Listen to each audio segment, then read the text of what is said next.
जैन योग के प्रस्तुत इस व्याख्यान श्रेणी में आज ये तीसरा व्याख्यान है, इंट्रोडक्शन टू जैन योग। मैं इस जैन योग के आयोजक रमेश भाई और नील भाई का आभार मानता हूँ। आज हम लोग जैन योग के परिचय के विषय में पिछले 2 सप्ताह से चर्चा कर रहे हैं। जैन धर्म में योग का विशद मतलब बहुत ही सूक्ष्म चिंतन किया गया है और उस चिंतन के आधार पर ही हम यहाँ जैन योग की बात कर रहे हैं। जैन योग से मतलब इतना ही है कि जैन आचार्यों द्वारा, जैन साधकों द्वारा, जैन चिंतकों द्वारा योग के विषय में जो चिंतन किया गया है उस विषय का हम यहाँ चिंतन कर रहे हैं। जैन योग में भी कई बात हमें जो मिलती है वो पतंजलि योग सूत्र के कई बिंदु भी हमें इसमें देखने को मिलते हैं। आज हम जैन योग के जो पिछली बार हमने कुछ बातें छोड़ी थी जहां से उससे आगे प्रारंभ करेंगे, आगे चलेंगे। जैन योग के बारे में हमने ये चर्चा का प्रारंभ किया है। जैन योग के विषय में ये कहा गया है मोक्षेण योजनात् योग, जो हमें मोक्ष के साथ जोड़ता है वो योग है। मोक्ष के साथ जोड़ने वाली क्रियाएं, मोक्ष के साथ जोड़ने वाले विचार और मोक्ष के साथ जुड़ने वाला मार्ग, ये सभी योग के मार्ग बनते हैं, योग के साधन बनते हैं। तो मुक्ति की बात आई कि हमें मुक्त होना है, तो मुक्त कैसे हो सकते हैं और हम कहाँ बंधे हुए हैं, किससे मुक्त होना है, ये प्रश्न हमारे दिमाग में उठता है कि हमें किससे मुक्त होना चाहिए, हम कहाँ बंधे हुए हैं। ये बंधन की बात जब आई तब आज परमात्मा ने जो अपनी देशना दी उस देशना को गणधर भगवंतों ने सूत्रबद्ध किया। उस सूत्रों में दूसरा सूत्र जो बहुत ही महत्वपूर्ण सूत्र है, आचारांग सूत्र, उस आचारांग के बाद दूसरा महत्वपूर्ण सूत्र सूत्रकृतांग है। उस सूत्रकृतांग के प्रथम सूत्र में यह कहा गया कि तू तोड़ दे, बंधनों को तोड़ दे। तो बंधनों से मुक्त होने से तू ये संसार से मुक्त हो पाएगा। तो प्रश्न वहां भी पूछा गया कि हम किससे बंधे हैं। तो कहा कि जब उस बंधन के स्वरूप को आप जान लेंगे तो बंधन से मुक्त होना आसान हो जाएगा। इसी विषय पर आचार्य हरिभद्र सूरी ने एक बहुत ही सुंदर बात कही कि बंधन तो वो है हमारे, बाहर के बंधन बंधन नहीं है। बाहर के बंधन तो हम तोड़ सकते हैं, बाहर के बंधनों को तोड़ना इतना मुश्किल नहीं है। हमारे अंदर कुछ और बंधन बंधे हैं, उस बंधनों को तोड़ने की बात वो कर रहे हैं। यहाँ हमें देखना है कि जो मुक्ति के संयोग को योग कहा है, मुक्ति जिससे प्राप्त होती है उस मार्ग को योग कहा है। तो मुक्ति के मार्ग पर जाने के लिए कौन से बंधनों को तोड़ना पड़ेगा और उस बंधनों को तोड़ने के लिए हमें क्या साधना करनी पड़ेगी, उसकी बात ही योग है, ऐसा जैनाचार्य ने कहा है। योग सूत्र, पतंजलि ने योग सूत्र में योग की व्याख्या करते हुए ये कहा कि योगश्चित्त वृत्ति निरोधः। योग का अर्थ है कि चित्त की वृत्तियों का, चित्त के अंदर जो विचारों का फ्लक्चुएशन होता है, अनेक बार विचारों की धारा चलती है, मतलब आप सोते हैं तब भी विचार चालू ही होता है। तो ये विचारों की धारा को तोड़ना है तो कैसे तोड़ा जाए, उनके लिए उन्होंने यम, नियम, आसन, प्राणायाम, प्रत्याहार, धारणा, ध्यान और समाधि, इन अष्टांग योग का निर्माण किया, कथन किया। हमारे वहां जैन योग में अष्टांग योग की बात को समाविष्ट करने की कोशिश की गई, लेकिन उन्होंने कहा कि इसमें कुछ समस्या भी है। इन अष्टांग योग की साधना में कहीं कहीं कुछ समस्या है, और समाधि तक पहुंचने के लिए और भी रास्ते हैं। उन रास्तों की, उन मार्गों की हमें पहचान करनी चाहिए। तो ये पहचान करने के लिए ही पहली बात आचार्य हरिभद्र सूरी ने कही कि भाई वो मुक्ति जो मोक्ष कहा है, जो सिद्धशिला कही है, वो तो मृत्यु के बाद की बात है कि वहां पहुंचना वो हमारा अंतिम लक्ष्य हो सकता है, वो हमारा डेस्टिनेशन हो सकता है कि हम इस संसार से मुक्त हो करके मोक्ष में पहुंचे, सिद्धशिला पर पहुंचे, जहां शाश्वत सुख है। मतलब एक बार वहां पहुंचने के बाद पुनः पुनः जन्म मरण की स्थिति नहीं आती है। शंकराचार्य ने मोहमुद्गर नाम का एक बहुत अच्छा स्तोत्र रचा है, जिसमें बहुत सुंदर बातें कही है। उन्होंने ये कहा कि पुनरपि जननम पुनरपि मरणम पुनरपि जननी जठरे शयनम। मतलब बार बार जन्म लेना पड़ता है, बार बार मृत्यु प्राप्त करनी पड़ती है, और बार बार जननी के जठर में, मतलब माँ के गर्भ में पलना पड़ता है। तो यहाँ ये तीन बातों का उल्लेख किया है। उनका कारण है, कारण ये है कि जन्म का दुख सबसे बड़ा है, मृत्यु का दुख सबसे बड़ा है, और गर्भावस्था में निरंतर दुख का हमें सहन करना पड़ता है। तो ये तीनों अवस्था दुख की पारावार मात्रा है, उसको दूर करना है, उससे मुक्त होना है। तो उससे मुक्त होने के लिए क्या करना चाहिए? तो ये कहा गया कि मोक्ष प्राप्त करना चाहिए। मोक्ष कैसा है उसके बारे में जब पूछा जाता है तो मोक्ष के लिए कहा गया है कि वो शिव है, मतलब कल्याण का मार्ग है, कल्याण है, जहां केवल और केवल मंगल ही मंगल है, कल्याण ही कल्याण है, वहां कभी भी दुख नहीं है। अचल, एक बार वहां पहुंचने के बाद कभी भी वहां से पुनरावर्तन नहीं होता है, पुनरागमन नहीं होता है। ये सारे जो लक्षण बताए गए हैं और जिसका हम यहाँ चिंतन कर रहे हैं, उसको आप बराबर ध्यान से सुनिएगा, जिससे हमारा जो योग मार्ग है उस योग मार्ग को समझना बहुत ही आसान हो सकता है। तो शिव की जो व्याख्या की, मोक्ष की व्याख्या की, उसमें यह कहा गया कि वो शिव स्वरूप है, कल्याण स्वरूप है, अचल है, वहां जाने के बाद कभी भी पतन नहीं होता है। एक बार वहां पहुंचने के बाद बार बार जन्म मरण के दुखों को सहना नहीं पड़ता है। वहां न जन्म है न मरण है, वहां एक बार मोक्ष में जाने के पश्चात निरंतरता बनी रहती है। शिव मैल मरुव अरुव अरूज, अरूज मतलब वहां कोई रोग भी नहीं है, मतलब देह है हमारा तो हम रोग से ग्रसित है। ये रोग हमें बार बार दुख देता है।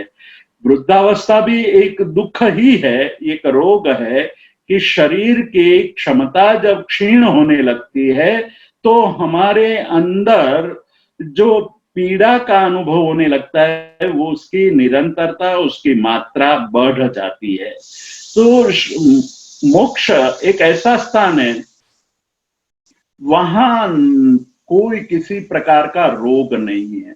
आप देखिएगा कि ये रोग जो हमारे सामने आते हैं, ये रोग के कारण ही हमारे मनुष्य मन में, मनुष्य के चिंतन में एक विचार की धारा चली कि हम रोग से मुक्त कैसे हो। रोग ही दुख है, रोग ये शरीर है तब तक रोग है, तो रोग से मुक्त कैसे हो सके, उसमें योग किस प्रकार से सहायक हो सकता है उसकी भी चर्चा योगाचार्यों ने की।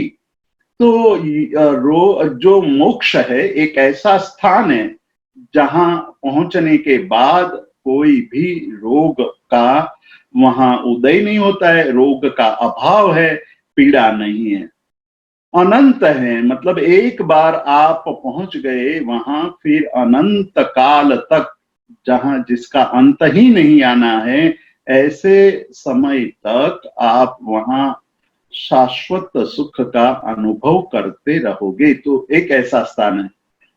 मक्षय अक्षय है, क्षय नहीं होता है। मनुष्य जन्म है उसका भी क्षय होता है, देव गति है तो देवों के आयुष्य का भी क्षय होता है। तो ये इन सबों से अलग एक ऐसा स्थान है, एक ऐसा स्वरूप है कि जहां अक्षयता अनंतता वो उनका स्वरूप है। तो ऐसे स्थान पर पहुंचने की मनुष्य की कामना, मनुष्य की इच्छा है।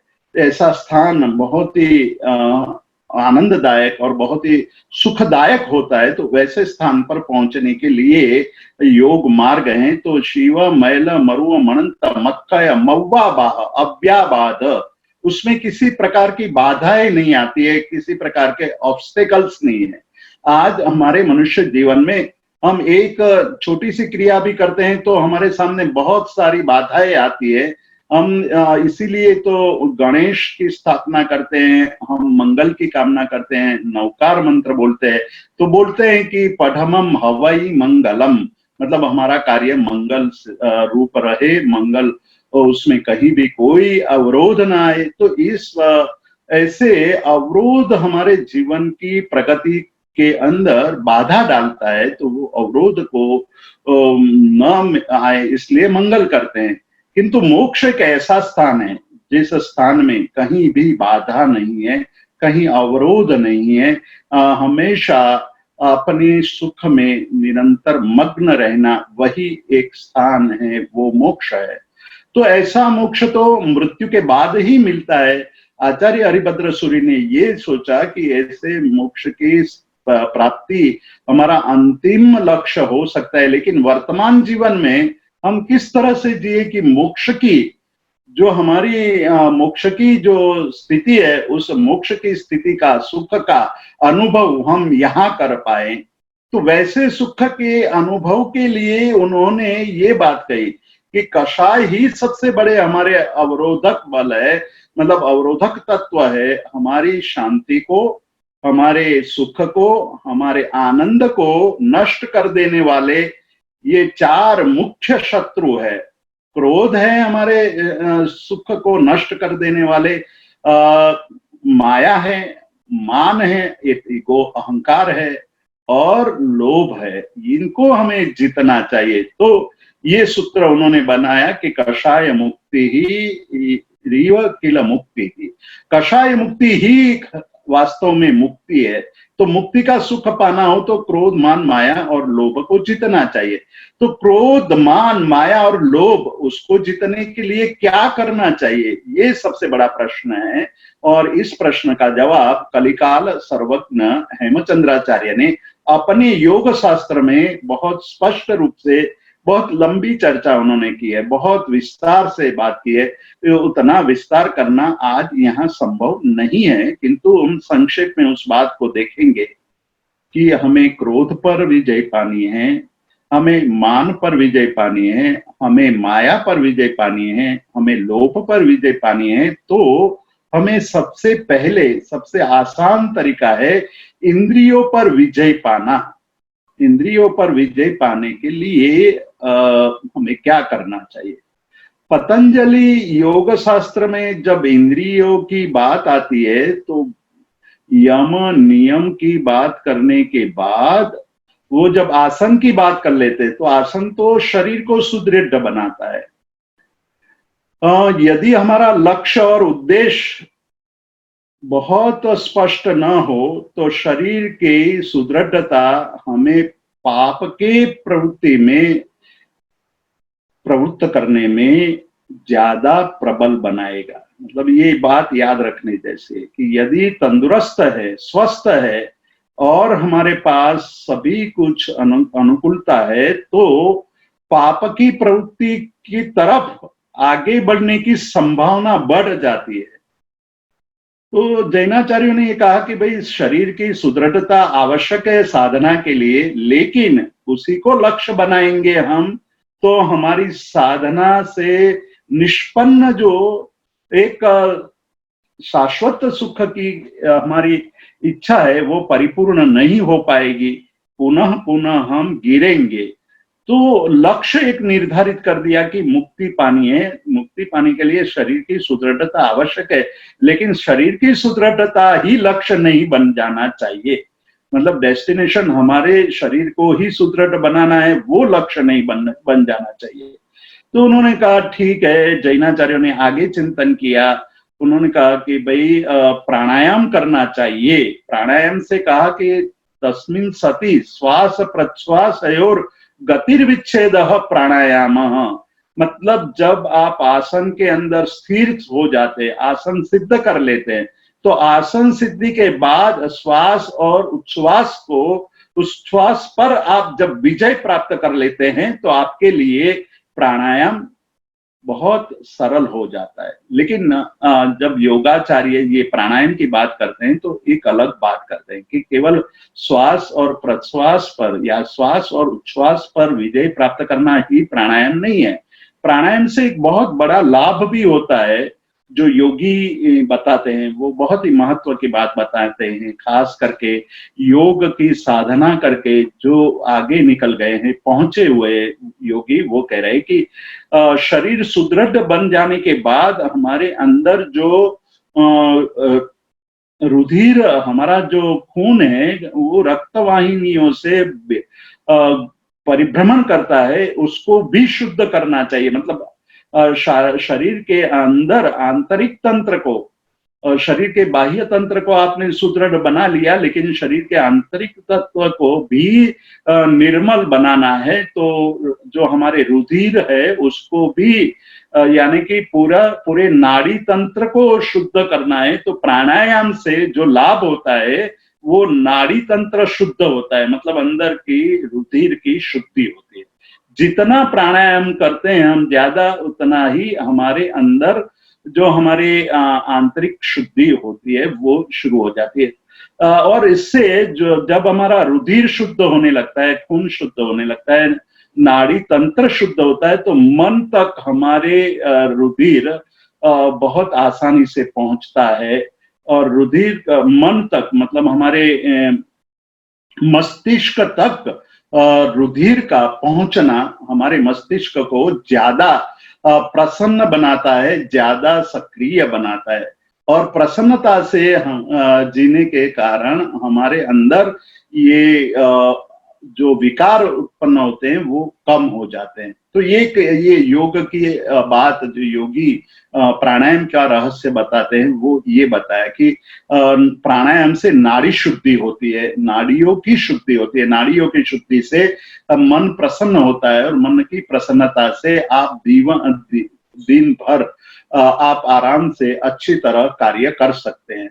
खैर ये भी लक्ष्य नहीं माना जैनों ने कहा कि भाई प्राणायाम तो एक अलग बात है, प्राणायाम से ये बात सिद्ध होती है वो तो बात सही है, लेकिन उससे भी हमारा कोई कार्य जो मुख्य लक्ष्य है वो दूषित हो सकता है, मतलब हट सकता है। क्योंकि जब आपके अंदर सक्रियता, आपके अंदर काम करने की बहुत प्रसन्नता है, आप सक्रिय बन जाओगे। सक्रिय बन जाओगे तो दिन भर बिजी हो जाएंगे, दिन भर बिजी होंगे तो अनेक प्रसंगों से आपको गुजरना पड़ेगा, अनेक व्यक्तियों के साथ संपर्क में आना पड़ेगा, और संपर्क में आने से जीवन में बहुत सारे प्रसंग से हमारे अंदर राग द्वेष की वृद्धि हो सकती है। और पुनः हम कषायों से, क्रोध, मान, माया और लोभ से ग्रसित हो सकते हैं। तो ये बात इनके सामने थी। तो आचार्य हरिभद्र सूरी ने कहा कि भाई प्राणायाम वो नहीं है, वो प्राणायाम तो है लेकिन वो पर्याप्त नहीं है। प्राणायाम का मतलब है कि जब आप अंदर श्वास लेते हैं तो आपको ये भावना भानी है कि मैं अपनी आत्मा को निर्मल करने की शुद्ध हवा अंदर ले रहा हूं। और जब आप श्वास निकालते हैं तो आप ये भावना कीजिए कि मेरे विकारों को मैं बाहर निकाल रहा हूं। मतलब ये भाव से जब शुभ गुणों का पूरक और अशुभ भावों का रेचन करना, पूरक और रेचन को या पूरक और रेचक को उन्होंने भाव के साथ जोड़ा कि शुभ भाव का पूरक करना चाहिए, ये भावना करनी चाहिए। आज हमने देखा है कि आज के मनोविज्ञान ने इतनी ज्यादा प्रगति की है और उसने ये बताया है कि आप प्रतिदिन सुबह उठ करके शुभ भावों को अंदर प्रवेश देंगे तो धीरे धीरे आपका पूरा जीवन शुभ भावों से एक भरा भरा हो जाएगा और मन से ये भाव भाओगे कि मेरी अशुद्धियां, मेरे विकार बाहर निकल रहे हैं। तो कुछ ही दिनों में आप पाओगे, आप अनुभव करोगे कि आपके विकार धीरे धीरे बाहर निकल रहे हैं। तो आचार्य हरिभद्र सूरी ने प्राणायाम को एक नई दिशा दी। उन्होंने कहा कि वो प्राणायाम तो प्राणायाम है जो पतंजलि जो प्राणायाम कहते हैं, उस प्राणायाम को हम प्राणायाम के रूप में स्वीकार करते हैं, लेकिन उस प्राणायाम में इतनी बात जोड़नी चाहिए कि हम जब पूरा कर रहे हैं तो केवल हवा अंदर हम नहीं भर रहे हैं, मतलब श्वास ले रहे हैं तो केवल श्वास ही नहीं ले रहे हैं, श्वास के साथ आप शुभ भाव को भी जोड़ दो। शुभ भाव को जोड़ोगे श्वास के साथ तो अंदर एक क्रांति शुरू हो जाएगी कि आपके अंदर शुभ भावों का पूरक होने के कारण आपको ये लगेगा कि मुझे शुभ भाव में ही दिन भर रहना है। और अशुभ भाव का रेचन करोगे तो भावों को आप जो अशुभ भाव है उसको बाहर निकालते जाओगे तो निर्जरा होती जाएगी। धीरे धीरे ये भी अनुभव हमें होता रहेगा। तो आचार्य हरिभद्र सूरी ने एक नई दिशा दी, प्राणायाम को नई दिशा दी। खैर उसके बाद जो प्रत्याहार आता है तो प्रत्याहार के लिए पतंजलि ने कहा कि स्व विषया संप्रयोगे चित्तस्य।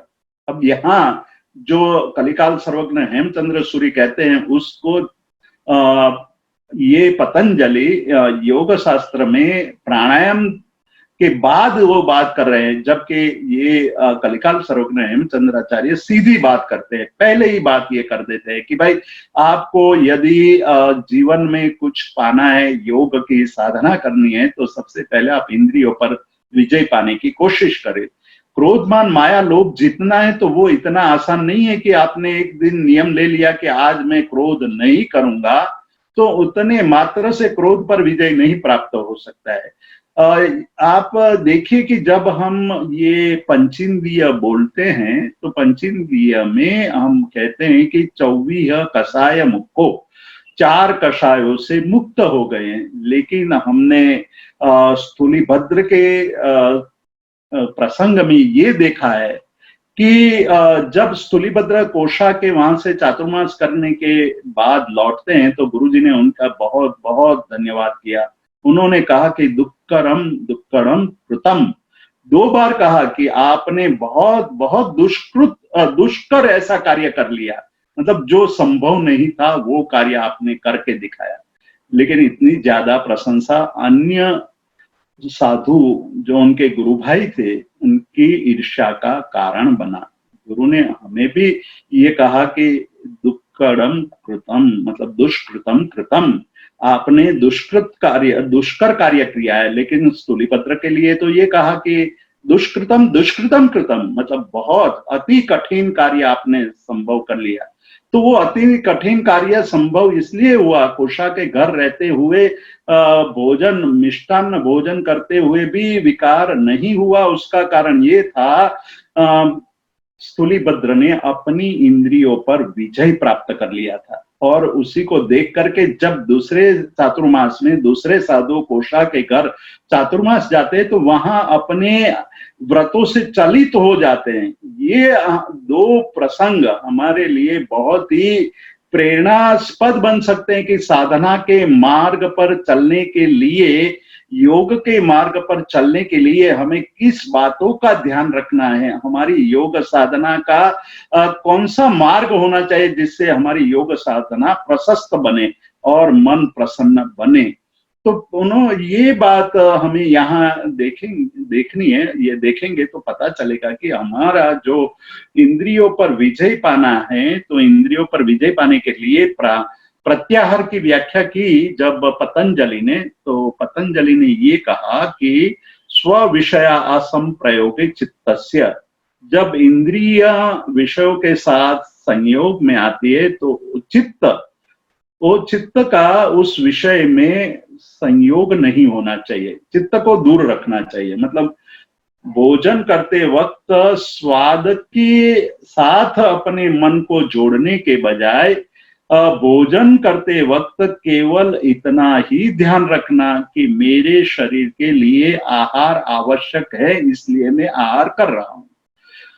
जीने के लिए मुझे सुनना आवश्यक है, लेकिन सुन करके मेरे मन में जो राग और द्वेष, अच्छा और बुरा वैसे भाव उत्पन्न हो जाते, वही मेरे बंधन का कारण है। जो कषायों की उत्पत्ति का कारण इंद्रियों का विषयों के साथ संपर्क होता है और उस संपर्क से चित्त में जो चिंतन शुरू हो जाता है वही चिंतन राग से प्रेरित हो जाता है या द्वेष से ग्रसित हो जाता है।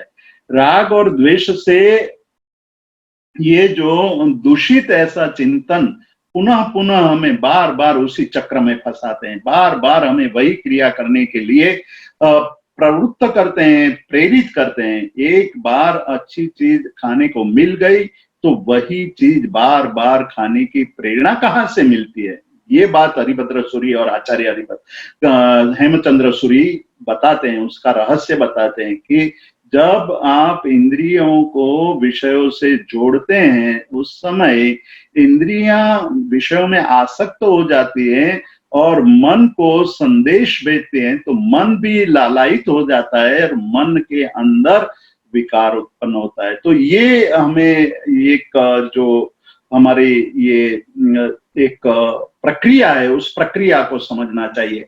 मैं यहाँ आपको मेरा हाथ का ये जो पंजा है वो आपके सामने रखता हूँ। मान लो ये विषय है, मतलब जो तर्जनी अंगुली है वो विषय है, ये हमारी इंद्रियां हैं, मतलब दूसरी अंगुली है वो इंद्रियां हैं, तीसरा है वो मन है और चौथा है जो आत्मा है। तो जब इंद्रियां मतलब विषयों के साथ जुड़ती है, मतलब तर्जनी और अनामिका अंगुली दोनों जुड़ती है, तो तुरंत मन सक्रिय हो जाता है, तो मन भी जुड़ जाता है और मन जुड़ता है तो कर्म का बंधन आत्मा के साथ जुड़ जाता है। तो ये प्रक्रिया हो गई, मतलब विषय, इंद्रियां, मन और आत्मा, ये चारों एक दिशा में आ गए तो कर्म बंधन की प्रक्रिया का प्रारंभ हो गया। अब ये कड़ी को, ये जो श्रृंखला है उसको तोड़ने की बात हेमचंद्र सूरी कह रहे हैं कि यदि कर्म बंधनों से मुक्त होना है तो आप यहां से मन को आप तोड़ने की बात मत कीजिए। सबसे पहले इंद्रिय और विषयों को छोड़ने की, उसको तोड़ने की बात करिए, उनका संपर्क तोड़िए। उनका संपर्क तोड़ेंगे तो मन का संपर्क भी टूटेगा और मन का संपर्क टूटेगा तो आत्मा के पर कर्म का बंधन टूटेगा। तो ये जो श्रृंखला है, चार श्रृंखला है, उस चार की श्रृंखला को प्रारंभ मतलब शुरू करना है विषयों और इंद्रियों के संपर्क को तोड़ने से। जब इंद्रियों और विषयों का संबंध टूटेगा तो मन को जो संदेश मिल रहा है वो मन को संदेश नहीं मिलेगा, मन अनासक्त हो जाएगा, मन उसमें जुड़ेगा नहीं। मन नहीं जुड़ेगा तो मन के अंदर विकार उत्पन्न नहीं होंगे, मन के अंदर विकार उत्पन्न नहीं होंगे तो आत्मा कर्म से बद्ध नहीं हो पाएगा, आत्मा कर्म से अलिप्त रह पाएगा, मतलब उसमें कर्मबंध कम हो जाएंगे और निर्जरा की प्रक्रिया का प्रारंभ होगा जब तपस्या आदि करेंगे। तो वो चर्चा हम बाद में करेंगे। तो प्रत्याहार में ये कहा कि आप जो स्व विषया संप्रयोगे इंद्रियाणां स्वरूपाकारमेव इंद्रियाणां प्रत्याहारः ततः परमवश्यता इंद्रियाणां। तो इंद्रियों की परमवश्यता प्राप्त करनी हो, परमवश्यता का मतलब संपूर्ण रूप से अपने इंद्रियों पर विजय प्राप्त कर लेना। एक पहुंचे हुए गुरु के आश्रम में एक युवान आता है। वो युवान आता है तो वो बहुत जिज्ञासु है। उसने गुरु के पास चरणों में बैठकर विनंती की कि गुरुजी, मैं योग साधना करना चाहता हूँ, मुझे कुछ योग सिखाइए। तो उन्होंने कहा कि मेरी योग साधना बहुत विचित्र है।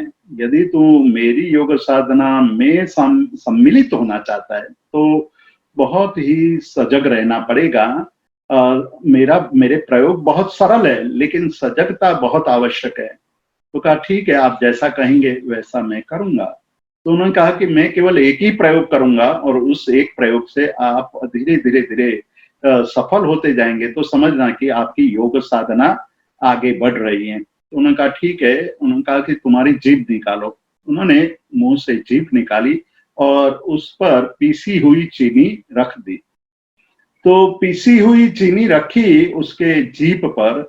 तो जैसे ही चीनी मतलब पीसी हुई चीनी रखी तो धीरे धीरे वो पिघलने लगी और वो जिज्ञासु जो साधक आया था, शिष्य आया था, उसको भी आनंद आने लगा कि ये तो बहुत अच्छी साधना है, हर रोज चीनी खाने मिलेगी, हर रोज मधुरता का स्वाद मिलेगा। तो गुरु ने कहा कि भाई आज तो तू फेल हो गया, आज पहला दिन है, तुम्हारी साधना निष्फल हो गई। तुम्हें और हर रोज यहाँ सुबह आना पड़ेगा और ये प्रयोग मैं करूंगा। हर रोज सुबह आता है, चीनी डालते हैं। तो ये तो शिष्य है, वो ये समझकर खुश होने लगा कि गुरुजी मुझे हर रोज प्रसादी दे रहे हैं और इस प्रसादी से ही मेरी मुक्ति हो जाएगी। यहाँ यही बात है, हमारे अंदर गलतियां यहीं से होती है कि साधना को हम विकृत कर देते हैं और अलग चीज को हम प्रसाद मान करके उस साधना मार्ग को भी दूषित कर देते हैं। कुछ दिन जाने के बाद शिष्य ने पूछा कि गुरुजी आपकी प्रसादी तो बहुत अच्छी है। तो कहा कि मैं प्रसादी डाल रहा हूं लेकिन मेरा जो लक्ष्य है, तुम्हें जो प्राप्त करना है वो उसके बारे में सोचो। आपने अभी तक पूछा नहीं कि भाई आप क्यों चीनी डाल रहे हैं, क्यों मेरी जीभ पर चीनी रखते हैं। तो मैं ये कहना चाहता हूं कि जिस दिन मैं तेरी जीभ पर चीनी रखूं और उतनी ही चीनी का जो पाउडर है, पीसी हुई चीनी है, वो तुम बाहर निकाल पाओ, मतलब जब जीभ से उसको बाहर फेंको तो उतनी ही चीनी बाहर निकलनी चाहिए। मतलब एक कण भी तुम्हारे लार में पिघलना नहीं चाहिए। इतना विजय जब तुम प्राप्त कर लोगे तब मैं मानूंगा कि तुम्हारी साधना सफल हो गई। कहने का मतलब इतना ही था कि हमारे जब इंद्रियों के साथ विषयों का मिलन होता है तो इंद्रियां इतनी लालायित होकर के नाचने लगती है या दौड़ने लगती है विषयों के तरफ, या विषयों से भागकर दौड़ती है, भागने के लिए दौड़ती है या प्राप्त करने के लिए दौड़ती है। तो ये जो गति है उसका, जो इंद्रियों का दौड़ना है, वही हमारे मन की चंचलता का कारण है। ये कलिकाल सर्वज्ञ हेमचंद्र सूरी बता रहे हैं, हरिभद्र सूरी बता रहे हैं कि तुम्हें जो यदि योग करना है, कषायों से मुक्त होना है, तो पहला कारण आपको इंद्रियों पर विजय प्राप्त करने का करना पड़ेगा।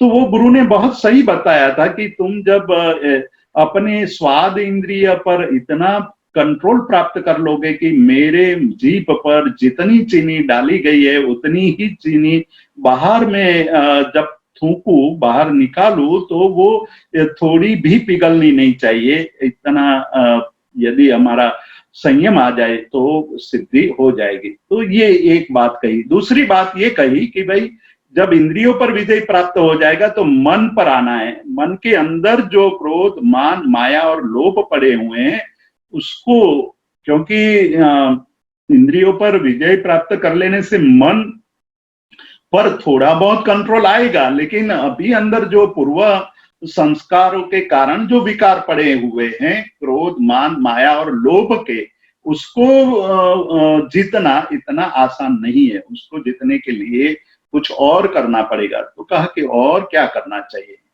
किस तरह से हम क्रोध पर विजय प्राप्त कर ले, किस तरह से हम मान माया और लोभ पर विजय प्राप्त करें। तो कहा कि भाई सरल बात है, उतना कठिन नहीं है। तो समत्व चाहिए, समता भाव।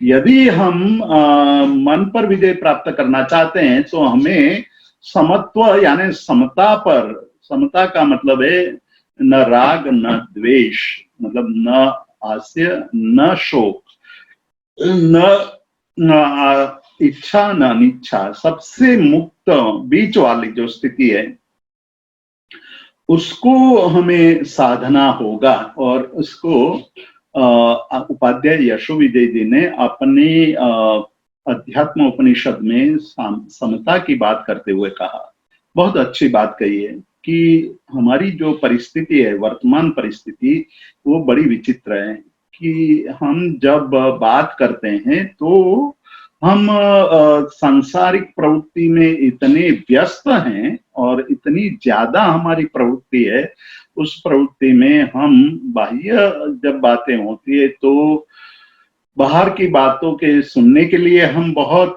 लालायित होते हैं, हम बाहर की बातों को कहने के लिए लालायित होते हैं, और हम बाहर की बातों को देखने के लिए लालायित होते हैं। जो ये तीनों इंद्रियां, मतलब बोलना, देखना, सुनना, ये तीन इंद्रियों पर ही आप देखेगा, ये तीन इंद्रियां बहुत ही विचित्र सी हैं। और इन तीन इंद्रियों पर ही विजय पाने की बात सबसे पहले योग मार्ग में बताते हैं कि भाई एकांत स्थान में बैसो, जिससे सुनना आपके कानों तक दूसरे शब्द ना पड़े। आंखें बंद करो, अर्थात आप दूसरे दृश्य को देखें नहीं। दृश्य को देखने से भी मन में विचारों की श्रृंखला शुरू हो जाएगी। और मुख बंद है, यानी बोलना नहीं है और खाना नहीं है, तो उससे भी हमारे विचारों की श्रृंखला का शमन हो जाएगा। तो ये तीन इंद्रिय, बाकी दो इंद्रियां हैं, स्पर्शनेन्द्रिय और घ्राणेन्द्रिय, उतनी परेशान नहीं करती है जितनी ये तीन इंद्रियां हमारे चित्त को चंचल करती है। उस तीन इंद्रियों पर विजय प्राप्त करने के लिए जब हम एकांत स्थान में बैठने की जो बात कही है, उसके पीछे बहुत बड़ा रहस्य है कि ये तीन इंद्रियों पर विजय प्राप्त कर लेने से आप एकांत स्थान में साधना अच्छी तरह कर सकते हैं। खैर, हमें जो ये कहते हैं अच्छा उपाध्याय यशो विजय जी कि हम बाह्य बातों को सुनने में बहुत चौकन्ने हैं, देखने में बहुत तेज हैं, बोलने में बहुत चतुर हैं, लेकिन हमारी आंतरिक बातें आती है, हमारे अंदर की बात आती है तो हम बहरे बन जाते हैं, हम गूंगे बन जाते हैं, हम अंधे बन जाते हैं। बहिरांत मुखः, बाह्य प्रवृत्ति में हम बहुत चतुर हैं, लेकिन आभ्यंतर प्रवृत्ति के अंदर हम बधिरांत मुख हो जाते हैं। तो उसके बदले हमें यू टर्न करना होगा कि हमें बाह्य प्रवृत्ति में बहिरांत मुख, बधिर, अंध और मुख हो जाना पड़ेगा। और आभ्यंतर प्रवृत्ति के लिए हमें सुनना, आभ्यंतर बातों को सुनना, आभ्यंतर बातों को देखना और आभ्यंतर स्वाद को चखना, वो प्रत्याहार की बात है। प्रत्याहार के अंदर हम देखेंगे, वो और सूक्ष्म विषय है, अभी हम उसकी चर्चा प्रारंभ नहीं करेंगे।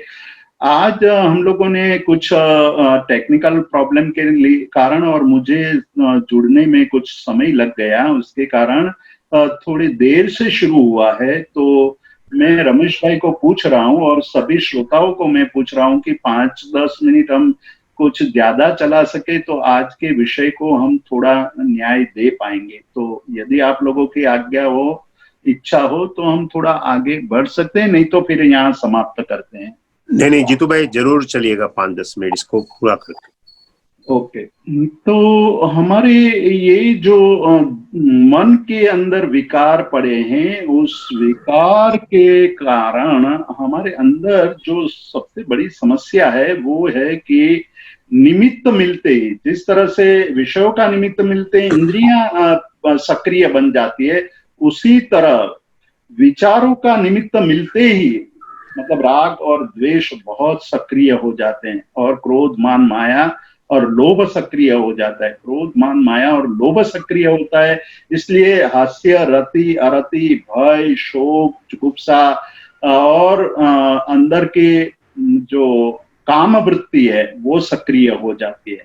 मतलब केवल आप इंद्रिय से रूप देखते हैं तो रूप देख करके रूप को देखना ही पर नहीं होता है। रूप देख करके वो संदेश मन को भेजता है, मन में उस रूप के प्रति राग पैदा होता है, राग के द्वारा मन के अंदर पड़े हुए संस्कार जागृत हो जाते हैं। संस्कार जागृत हो जाने के कारण हम उससे संयोग संबंध स्थापित करने के लिए लालायित हो जाते हैं और बार बार उससे बात करने के लिए, मिलने के लिए, उससे उसका स्पर्श करने के लिए, उससे संयोग प्राप्त करने के लिए चिंतन करने लगते हैं। तो एक इंद्रिय का एक विषय के साथ संपर्क होने के बाद हमारे अंदर कितना सूक्ष्म आंदोलन शुरू हो जाता है। सूक्ष्मतम अंदर सूक्ष्मतम क्षेत्र में एक प्रकार के आंदोलन की स्थिति, एक प्रकार से अंदर उसको प्राप्त करने की भावना पैदा हो जाती है या तिरस्कार करने की भावना पैदा हो जाती है। और वही भावना प्राप्त करने की या तिरस्कार करने की भावना से अंदर एक नया प्रकार का चक्र शुरू हो जाता है, वो कर्म बंध कराता है। और फिर हम उससे क्या करते हैं, यदि हमारी पत्नी हमारे साथ है या हमारा पति हमारे साथ है तो वो कहेगी कि या कहेगा कि भाई तुम किसको देख रहे हैं, तो तुरंत हम कहेंगे नहीं नहीं वो तो खाली मैं ऐसे ही देख रहा था। तो वह माया भी आ गई, आप देखते हुए भी कह रहे हैं कि नहीं देखता हूं, तो कषाय, दूसरा कषाय भी अंदर प्रकट हो। उस दूसरे कषाय से फिर वो मान लो पत्नी या पति उसको और लंबा खींचते तो क्रोध हो जाएगा कि तुझे मेरे पर शक ही शक हो रहा है, मेरे पर शंका ही हो रही है, और फिर उससे विवाद शुरू हो जाते हैं, फिर संसार में खाराश पैदा हो जाती है। तो ये सारा चक्र एक खाली इंद्रिय के विषय के साथ संयोग होने से प्रारंभ होता है। यदि पहले ही क्षण हमने अपने आप को संभाल लिया होता तो बहुत बड़ा जो एक संसार में परिवर्तन आने वाला था उसको हम जीत लेते हैं, उस पर हम प्रभुत्व प्राप्त कर लेते हैं। दो भाई थे, संयम ले लिया था। संयम लेने के बाद जब उनकी तपश्चर्या की प्रशंसा होने लगी तो राजा भी उससे खुश होकर के वंदन करने आता है। तो वंदन करते आने लगा तो उनकी पुत्रियों ने पूछा कि कहाँ जा रहे हैं, तो उन्होंने कहा कि हम बहुत बड़े संत हैं, तपस्वी संत है, उसको वंदन करने के लिए जा रहे हैं। तो उनकी जो पुत्रियां हैं, राजकुमारी है, वो भी उनके साथ चलती हैं। और राजकुमारी जब वो कायोत्सर्ग में शवासन की मुद्रा में सोए हुए तपश्चर्या कर रहे हैं, तब वो राजकुमारी वंदन करती है। तो वंदन करते वक्त गलती से उनके बाल जो वो साधु को स्पर्श कर लेते हैं, मतलब उसके बाल नीचे गिरते हैं और वो सीधा साधु के पैर पर गिरा। तो उन्होंने तो तुरंत अपने आप को संभाल लिया राजकुमारी ने, लेकिन साधु के मन के अंदर एक विचार पैदा हो गया। अब देखिए कि इंद्रियों के संपर्क से क्या होता है। इंद्रियों का विषय के साथ संपर्क हुआ, स्पर्श हुआ, केवल बाल का स्पर्श हुआ है। बाल के स्पर्श से कायोत्सर्ग में अंतिम आराधना मतलब संलेखना, संथारे की विधि चल रही है और सब कुछ छोड़ करके वहां सोए हुए हैं। उस मुनि के मन में ये विचार आया कि बाल इतने मुलायम होंगे तो इसका रूप कैसा होगा, वो कैसी होगी, उसकी वाणी कैसी मधुर होंगे, उसके नयन कैसे होंगे, उसके कान कैसे होंगे, उसके नाक कैसे होगा, उसका होठ कैसा होगा। इस प्रकार का चिंतन शुरू हो जाता है। और फिर वो इतना चिंतन के बाद वो आगे बढ़ते हुए ये मन में निर्णय कर लेते हैं कि यदि मेरे तप का कोई भी प्रभाव हो तो मुझे अगले भाव में इस प्रकार का नारी रत्न मतलब इस प्रकार की स्त्री मिले कि जिसके बाल मुलायम हो, लंबे हो, काले हो, घने हो और ऐसे सुंदर हो, ऐसा सौंदर्य हो, राजकुमारी हो, ऐसी कन्या मुझे मिले। तो एक अपनी अंतिम आराधना करने वाले मुनि के चित्त को इंद्रियों के विषय का अनायास संपर्क हुआ है। साधु ने चाहा भी नहीं था कि मैं इस बाल के और स्पर्श भी एक क्षण के लिए हुआ है, लेकिन वो क्षण कितनी भयानक बन गई कितनी भयानक, मन के अंदर साधना के सारी स्थिति को चलायमान कर दी। जो पूरी साधना का जो शिखर बनाया, साधना का महल महल बनाया था साधु के, वो सारा टूट गया वहां, और अगले दिन में वो संसार में फंसते हैं। कहने का मतलब इतना ही है कि हमारे मन को समत्व में स्थिर करना है, तो समत्व में स्थिर करने के लिए हमें ध्यान करना पड़ेगा। अब यहाँ कहते हैं आचार्य हरिभद्र सूरी और कलिकाल सर्वज्ञ हेमचंद्राचार्य की, समत्व ऐसे नहीं आ जाएगा, आप बैठ गए और समता आ गई, ऐसा नहीं होता है। ये मुनि वहां बैठे हुए थे, सोए हुए थे, संथारा की साधना कर रहे थे, तो वहां समत्व आ जाना चाहिए था, नहीं आया, क्योंकि ध्यान टूट गया। ध्यान टूटा इसलिए जो उल्टी गिनती शुरू हो गई। और यहाँ हमें बात यही ध्यान में रखनी है कि ध्यान का महात्म्य है समत्व की प्राप्ति के लिए, और जो ध्यान में जाता है, सही ध्यान करता है, वो अपने अंदर समत्व की प्राप्ति करता है। तो समत्व की प्राप्ति होने के बाद आप फिर ये पांचों हमारे जो पंजा है, 4 अंगुली है, उस पर फिर से आइए। ये मैंने विषय कहा था, ये इंद्रियां हैं, ये मन है और ये आत्मा है। आत्मा में यदि समत्व हो जाता है तो ये तीनों तत्व, मतलब मन निष्क्रिय हो जाता है, इंद्रिया निष्क्रिय हो जाती है, विषय का संबंध होने पर भी विषय हमारे पर कोई भी प्रभाव पैदा नहीं कर सकता है। तो समत्व का ये लाभ है। समत्व हमारे स्व में स्थिर करने के लिए अत्यंत आवश्यक है, और वही ध्यान है जो हमें स्व में ले जाए, जो हमारे अंदर स्व में स्थिर करने का मार्ग बताएं। वो बात ध्यान की है, और वो ध्यान की चर्चा हम संक्षेप में करेंगे। फिर जब हम कोई एक ग्रंथ लेने वाले हैं, उस ग्रंथ में हम विस्तार से बात करेंगे। मैं यहाँ अपनी बात को खत्म करता हूँ। मेरे ख्याल से सभी को ये विषय अपने आप में समझ में आया होगा, और यदि कोई किसी प्रश्न हो तो मैं अब माइक नील भाई को समर्पित करता हूँ। नील भाई संचालन। नीतू भाई, थैंक यू सो मच। आज आपने बहुत सुंदर विषय के बारे में बात की, जिसके अंदर आपने इंद्रिय के बारे में बहुत ही ज्यादा अच्छा गहराई से विवेचन किया, और इंद्रिय के विषयों के बारे में, उसमें भी आपने 3 इंद्रियों के बारे में बहुत अच्छी से बताया कि 3 इंद्रियों को कंट्रोल करना, उसके ऊपर संयम रखना काफी डिफिकल्ट है। अगर कोई ये 3 इंद्रियों के ऊपर संयम ले आता है तो उसे भीतर में जाने के लिए बहुत सहायता मिलती है। अब हमारे जितने भी श्रोतागण हैं, उनको बार बार ये प्रश्न आ रहा है कि हमारे सेशंस चल रहे, उसमें कभी चित्त शब्द का प्रयोग होता है, कभी मन शब्द का प्रयोग होता है, कभी आत्मा शब्द का प्रयोग होता है। सो चित्त, मन, आत्मा, बुद्धि, ये जो 4 शब्द हम हमारे डे टू डे लाइफ में प्रयोग करते हैं, इसके बीच में क्या साम्यता है और क्या डिफरेंस है, ये हम जानना चाहेंगे।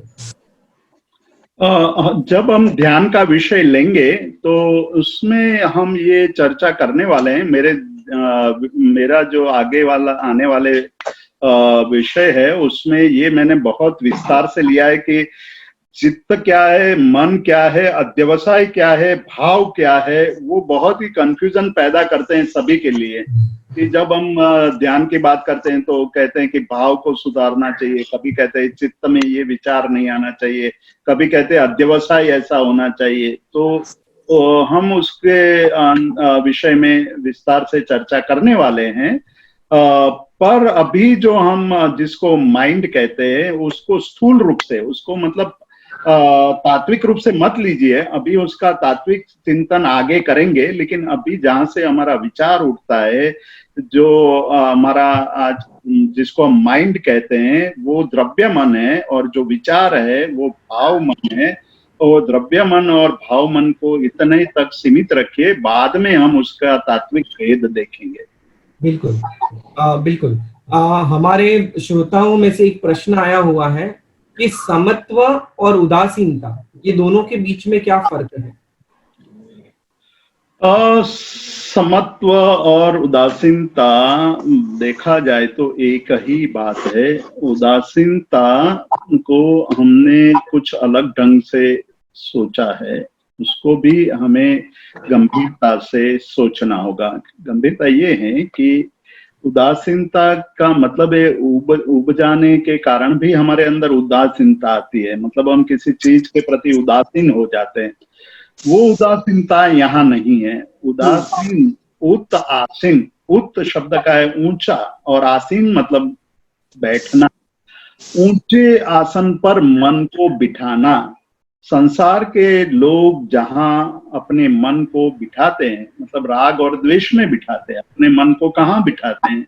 संसारी लोग या जो सामान्य लोग हैं वो अपने मन के अंदर किसी भी घटना के कारण राग और द्वेष से ग्रसित हो जाते हैं। उस राग और द्वेष के आसन पर से मन को उठा करके वहां से उठा लेना है और कुछ एक ऐसे आसन पर बिठाना, ऊंचे आसन पर बिठाना, उसको उदासीनता कहिए। मतलब जब आप राग से मतलब कोई चीज के प्रति राग युक्त न हो और किसी चीज के प्रति द्वेष से ग्रसित न हो, वो उदासीनता है। और वही समत्व भाव भी है कि समत्व भाव में हम राग और द्वेष से ग्रसित नहीं होते हैं। तो एक तरफ से देखा जाए तो उदासीनता और समत्व इस अपेक्षा से एक ही बात है। तो क्या ये वैराग्य शब्द का प्रयोग करते हैं, इसके साथ भी इसकी साम्यता है? वैराग्य का भी मीनिंग सिमिलर होगा?